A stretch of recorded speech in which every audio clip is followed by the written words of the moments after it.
زمکه او اسمانونه او دغه رنګ سمندرونه انسانان او جنات دا ټول الله پیدا کړی دي نو دغه الله حق دا دی چې دغه یو الله عبادت وشي د سر څوک شریک جوړ نه کړی شي لکه څنګه چې ډېر قومونه داسې دي چې هغوی ځان له چې کوم دی خدایان نیولي لکه مجوسیان چې دي مجوسیان نو دوی دوه خدایان نیولي دي یو ته یزدان وي او بل ته اهرمن یزدان ته د خیر خدای وي یعنی د خیر چې څومره کارونه کیږي نو مجوسیان وي تشپرست څوک چې د نور دغه د ور عبادت کوي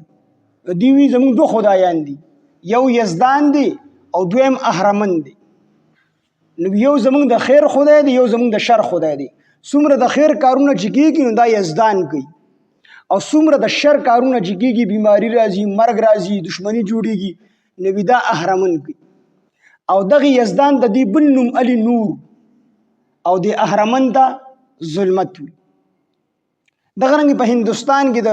پاکستان او د هندوستان د جدای نه مخکې په دې کې تقریبا 22 کروڑ آبادی وه او په دغه 22 کروڑ آبادو کې په دې کې 33 کروڑ بوتان چې کوم د خلکو جوړ کړو د 33 کروڑ خدایانو عبادت وکړو یعنی د یو کس یو نیم خدای رسیدو په عبادت باندې دغه رنګ آریا سماج دا هم په هندوستان کې یو ډله ده نو هغوی الله یو ګڼي یو چې الله یو دی خو ورسره یو بل غلط عقیده لري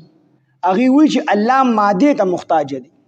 ماده نه د هر یو څیز خپله ماده میټیریل وي دې ته الله محتاج دی لکه څنګه چې کولال خټې ته په لوښو جوړولو کې خټې ته محتاج دی خټې نه دې لوښي جوړي وي دقسې الله مادې ته محتاج دی او دغه رنګې الله پاک روح ته محتاج دی نو دا غلط عقیده لري دا غلط عقیده ده لکه الله الصمد الله بې نیازه دی هیڅ چا ته حاجت نشته دی هیڅ څیز محتاج نه دی الله پاک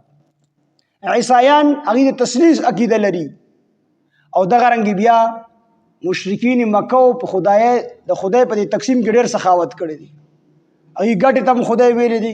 خو چې د ښکلې کاڼي لیدلې دي د هغې عبادت یې هم کړی دی د ونې د بوټي عبادت یې هم کړی دی د هر یو څیز مشرکین مکه چې هغوی بیا ډېر په دې کې د خدای په دې تقسیم کې ډېر سخاوت کړی دی هر یو څیز چې کوم شی خوښ شوی دی بس هغې خپل معبود جوړ کړی دی نو فرمایي چې دا هر څه الله پیدا کړي دي خالق هم الله دی مالک هم الله دی رازق هم الله دی او الله دې ټولو څیزونو ته محتاج هم نه دی نو د الله سره په خدای کې هېڅوک شریک نشته دی